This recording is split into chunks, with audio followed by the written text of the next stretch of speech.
Archie Mountbatten-Windsor n'a pas passé beaucoup de temps avec la famille royale depuis qu'il a déménagé avec ses parents aux États-Unis en 2020. Mais le Royal Tot reste haut dans la ligne de succession au trône, il restera donc probablement lié par une règle de mariage royal quand il est plus âgé. Archie Mountbatten-Windsor n'a peut-être pas de titre royal, mais il reste l'arrière-petit-fils de la reine et un petit-fils et neveu de deux futurs rois respectifs. En tant que tel, il est susceptible d'être affecté par une règle royale spécifique lorsqu'il sera plus âgé, à laquelle sa petite sœur Lilibet n'aura pas besoin de prêter attention. Le Succession to the Crown Act, 2013, a été mis en œuvre pour remplacer le système de primogéniture de préférence masculine dans la monarchie britannique, mais il comprenait également des stipulations sur les mariages royaux. Selon Act, Archie devra demander l'autorisation du souverain s'il décide de se marier à l'avenir, sinon il pourrait perdre sa place dans la lignée de succession. La législation stipule que si un membre de la famille royale ne demande pas la permission du monarque, la personne et ses descendants issus du mariage sont disqualifiés pour succéder à la couronne. En tant qu'enfant du prince Harry, Archie et Lilibet sont actuellement respectivement 7e et 8e sur le trône.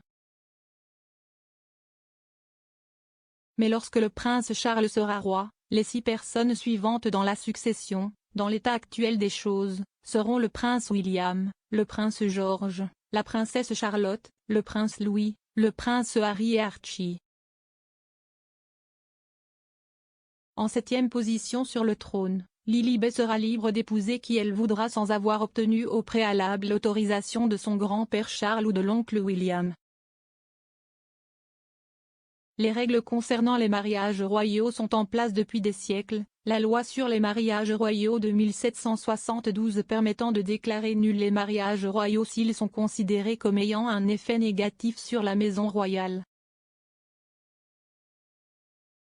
Archie obtiendra-t-il jamais un titre royal? Lorsque le prince Charles sera roi, Archie et sa sœur Lilibet seront tous deux petits-enfants du monarque par la lignée masculine. En vertu des lettres patentes émises par le roi George V en 1917, cela signifie qu'Archie et Lilibet auraient généralement droit au titre de prince ou de princesse et au statut de HRH.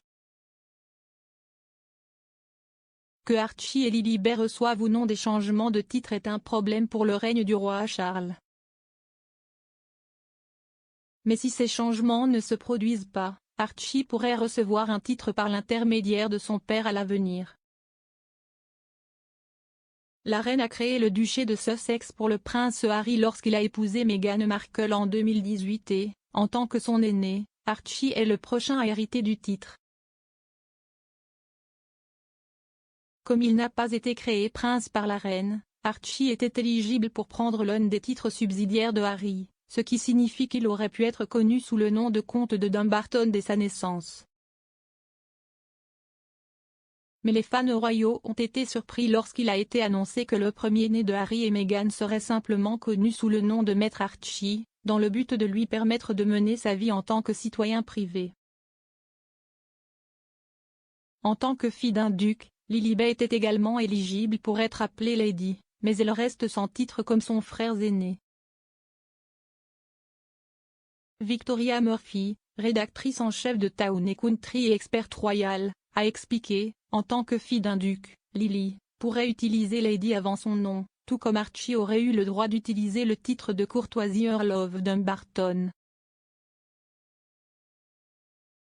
Cependant, Harry et Meghan ont choisi de ne pas utiliser ces styles pour l'un ou l'autre de leurs enfants lorsqu'ils ont annoncé leur nom au monde. Quand ils ont fait cela pour Archie, il a été largement interprété qu'ils voulaient qu'il ait une vie normale et éviter les formalités qu'un titre peut apporter.